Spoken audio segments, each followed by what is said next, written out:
राज्यसभा में इंडी गठबंधन को लगा बड़ा झटका। उपराष्ट्रपति धनखड़ के खिलाफ अविश्वास प्रस्ताव खारिज। राज्यसभा के उपसभापति बोले, यह धनखड़ की छवि खराब करने की कोशिश। नमस्कार, मैं अंजलि मिश्रा, स्वागत है आप सभी का हमारे चैनल में। तो राज्यसभा में इंडी गठबंधन को बड़ा झटका लगा है, क्योंकि राज्यसभा के सभापति जगदीप धनखड़ के खिलाफ विपक्ष के अविश्वास प्रस्ताव का नोटिस उपसभापति ने खारिज कर दिया है। जी हाँ, बिल्कुल सही सुना आपने, उपसभापति ने इसे खारिज कर दिया है। आर्टिकल 67(b) का इस्तेमाल करते हुए उपराष्ट्रपति को हटाने पर विचार करने वाले किसी भी प्रस्ताव के लिए अनिवार्य रूप से कम 14 दिन पूर्व नोटिस देना अनिवार्य होता है, जिसका पालन नहीं किया गया। इस वजह से तकनीकी आधार पर विपक्ष के प्रस्ताव को खारिज किया गया है। उपसभापति हरिवंश नारायण सिंह ने कहा कि यह अविश्वास प्रस्ताव देश के दूसरे सबसे बड़े संवैधानिक पद पर बैठे व्यक्ति के खिलाफ नैरेटिव बनाने के उद्देश्य से लाया गया था। उन्होंने बताया कि उस प्रस्ताव में उपराष्ट्रपति जगदीप धनखड़ का नाम भी ठीक से नहीं लिखा गया था।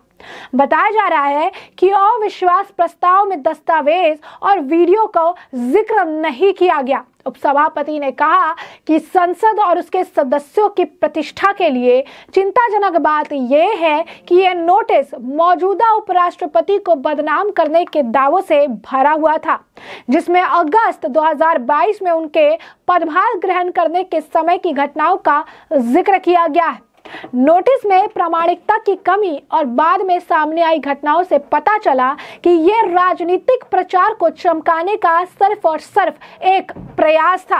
इस दौरान उपसभापति हरिवंश नारायण सिंह ने 2020 के तत्कालीन सभापति वेंकैया नायडू का जिक्र किया और उन्होंने कहा कि वेंकैया नायडू ने आर्टिकल 67(b) के प्रावधानों के तहत प्रक्रियाओं का पालन नहीं करने पर पद सभापति के सामान्य निष्कासन नोटिस को खारिज कर दिया था। उपसभापति ने कहा कि संविधान के प्रावधानों, राज्यसभा के नियमों और पिछली कार्रवाइयों को पढ़ने के बाद मैंने पाया कि यह अविश्वास प्रस्ताव सही प्रारूप में नहीं है।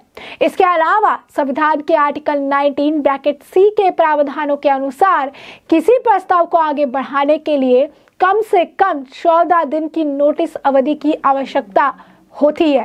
तो यहाँ कर आप देखेंगे, विपक्ष लगातार जगदीप धनखड़ के ऊपर, उपराष्ट्रपति के ऊपर तरह तरह के आरोप लगा रहा था। विपक्ष लगातार धनखड़ के खिलाफ जो है जहर उगल रहा था और धनखड़ के लिए इस तरीके के शब्दों का इस्तेमाल कर रहा था कि धनखड़ विपक्ष के नेताओं को बोलने नहीं देते हैं। खड़गे ने भी धनखड़ पर आरोप लगाए थे, लेकिन अब जिस तरीके से विपक्ष लगातार जगदीप धनखड़ को टारगेट कर रहे थे, लगातार जगदीप धनखड़ को लेकर जो है, अगर आप कहेंगे कि विपक्षी नेताओं ने अनुचित व्यवहार का उनके ऊपर आरोप लगाया था, चीजें उन्होंने कही थी और कहा था कि मेरे गरिमा और आत्मसम्मान को विपक्षी नेता राहुल गांधी ने गहरी ठेस पहुंचाई है। उन्होंने इस पत्र में इस बात को भी लिखा था। यानी साफ तौर पर धनखड़ के पीछे ये हाथ धोकर पड़े हुए थे, लेकिन इनके हाथ क्या आया? कुछ भी नहीं। क्यों? क्योंकि इंडी गठबंधन को झटका लगा और धनखड़ के खिलाफ जो इन्होंने, आप कह सकते हैं कि नोटिस की बात कही थी, उसे अब खारिज कर दिया गया है। वही जिस तरीके से विपक्ष लगातार जगदीप धनखड़ को टारगेट कर रहा था, इस मामले पे चिराग पासवान का भी बयान सामने आया। क्या कुछ कह रहे हैं वो, जरा सुनिए। देखिए, मैं मानता हूं कि इस तरीके से चेयर के ऊपर टिप्पणी करना कतई उचित नहीं है, और कांग्रेस और इनके तमाम घटक दल जिस तरीके से कॉन्स्टिट्यूशनल पोस्ट पर, कॉन्स्टिट्यूशनल संस्थाओं पर जिस तरीके से ये लोग आरोप लगाते हैं, ये सही नहीं है। आप अराजकता के माहौल में आप नहीं जी सकते हैं।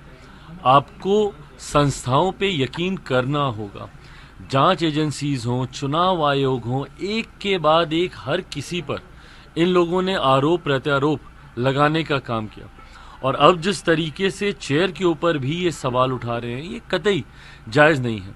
वो एक संवैधानिक पद है जो संविधान की मर्यादाओं में रहते हुए निर्णय लेने का कार्य करता है। ऐसे में जब आप उस चेयर के ऊपर इस तरीके की टिप्पणी करते हैं, ये कतई उचित नहीं है। आप चुनाव को लेकर आप टिप्पणी करते हैं, चुनाव आयोग को लेकर टिप्पणी करते हैं, जिन राज्यों में आपकी सरकार बनती है वहाँ पर आप चूँ नहीं करते। बट जहां आपकी सरकार नहीं बनती वहां पे ईवीएम पे ठीकरा फोड़ते आप नहीं थकते। अगर आपको विश्वास ही नहीं है चुनाव आयोग पर या ईवीएम के द्वारा, तो आप बताइए ना, फिर आप लोगों ने झारखंड में इतना भव्य शपथ ग्रहण का समारोह क्यों किया? मना कर देते। महाराष्ट्र में तो आप लोग यही सवाल उठा रहे हैं ना। तो अगर महाराष्ट्र में ईवीएम से चुनाव हुए वो गलत है, तो झारखंड में ईवीएम से चुनाव हुए वो सही कैसे हैं? कल प्रियंका गांधी जी जब सदन में बोल रही थी, वो भी इसी ईवीएम के परिणाम से जीत कर आई हैं और उसके बाद वो बैलेट पेपर की वो मांग कर रही हैं। तो जहां पे परिणाम आपके पक्ष में आए वो सही। अगर इतना ही है तो आप हिम्मत दिखाइए, जितने आपके सांसद, जितने विधायक हैं जो ईवीएम के माध्यम से जीते हैं, सबका इस्तीफा करवाइए। पूरा विपक्ष एक साथ एकजुट होकर बोले कि हमें नहीं इस व्यवस्था पे यकीन, हम सब इस्तीफा दे रहे हैं। आज ही घोषणा कर दीजिए कि अगले किसी भी विधानसभा के चुनाव या लोकसभा के चुनाव जो ईवीएम के द्वारा कराए जाएंगे, हम उन चुनाव में हिस्सा नहीं लेंगे। पर ऐसा नहीं करेंगे। आपको सत्ता का सुख भी भोगना है जिन राज्यों में आपके पक्ष में परिणाम आए हैं, संसद में भी आपको जाना है, विधानसभा में भी आपको जाना है। पर उसी संसद और विधानसभा में खड़े होकर जिस प्रक्रिया के माध्यम से आप चुनकर आए हैं, उसके ऊपर आपको उंगली भी उठानी है।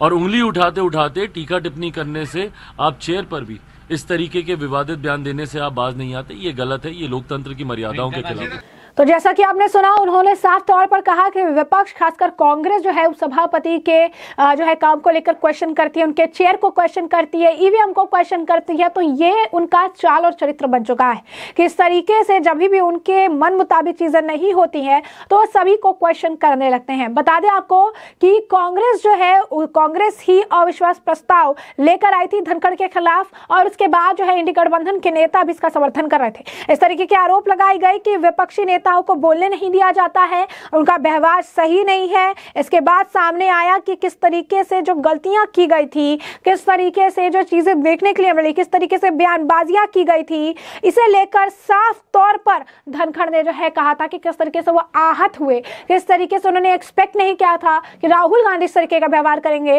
राहुल गांधी से उनको ये बिल्कुल भी एक्सपेक्टेड नहीं था।